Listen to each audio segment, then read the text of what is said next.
윤석열 체포영장 집행 과정에서 불미스러운 일이 생긴다면 모든 책임은 최상목 권한대행이 져야 합니다. 오늘로 12.3 내란 사태 발발 43일째입니다. 내란 속에 윤석열 체포가 늦어지면서 민생 경제가 위기로 치닫고 헌정 질서와 민주주의가 무너지고 있습니다.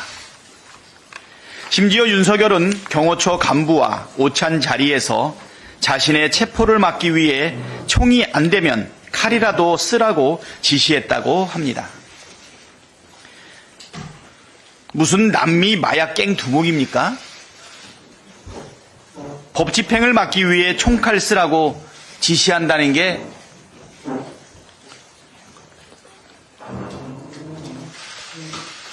이 와중에 최상목 권한대행은 여전히 뒷짐지고 딴청을 피우고 있습니다.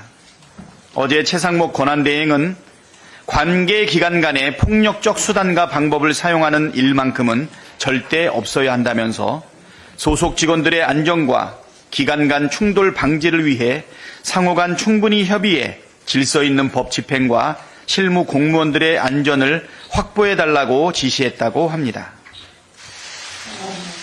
참으로 황당하고 무책임한 지시 아닙니까? 법원이 발부한 체포영장 집행을 가로막는 것은 명확한 불법입니다. 불법을 저지르는 경호처에 대해 법 집행에 적극 협조하라고 지시하면 될 걸 왜 국가 기관 간 충돌로 문제를 몰아가면서 물타기를 하는 겁니까? 최상목 대행의 지시는 경호처의 불법한 행위를 조장하고 방임하는 것입니다.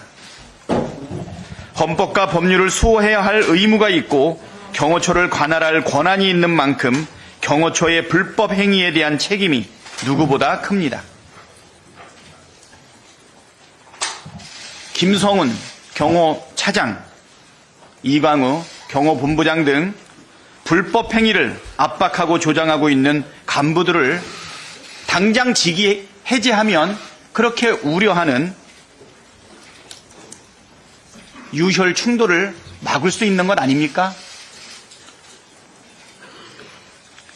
만일 체포영장 집행 과정에서 불미스러운 일이 벌어진다면 불법을 조장하고 방임한 최상목 대행이 모든 책임을 져야 할 것입니다.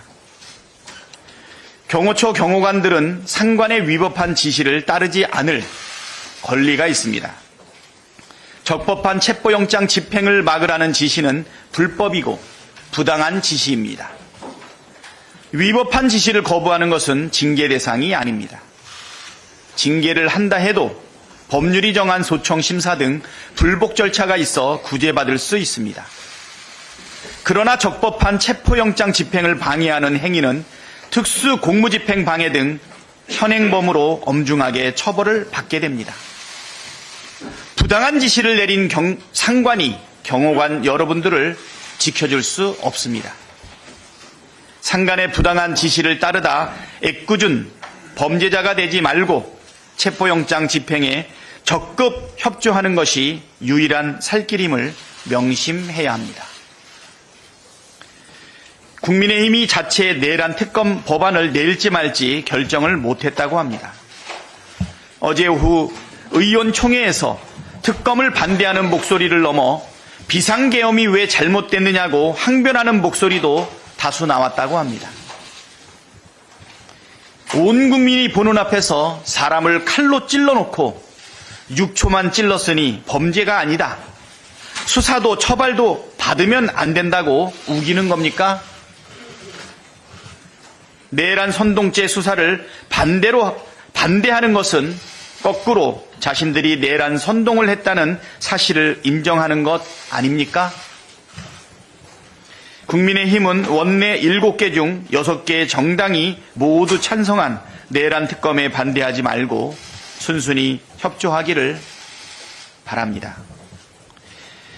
12.3 내란 사태 진상 규명을 위한 국정조사가 오늘부터 본격 시작됩니다. 오늘은 국방부와 방첩사, 정보사, 특전사 등 내란 속의 윤석열의 지휘 아래 12.3 내란 사태를 사전에 모의하고 실행에 옮긴 군을 대상으로 기간 보고를 받습니다. 내일은 대통령 비서실과 경호처, 경찰청 등 내란과 직간접적으로 관련된 기관을 추궁할 예정입니다. 민주당은 내란 수계 윤석열과 그 하수인들이 12.3 비상계엄과 내란 사태를 어떻게 획책하고 실행에 옮겼는지, 어떤 자들이 어떤 범죄를 저질렀는지 낱낱이 파헤쳐 국민께 꼭 보고하겠습니다.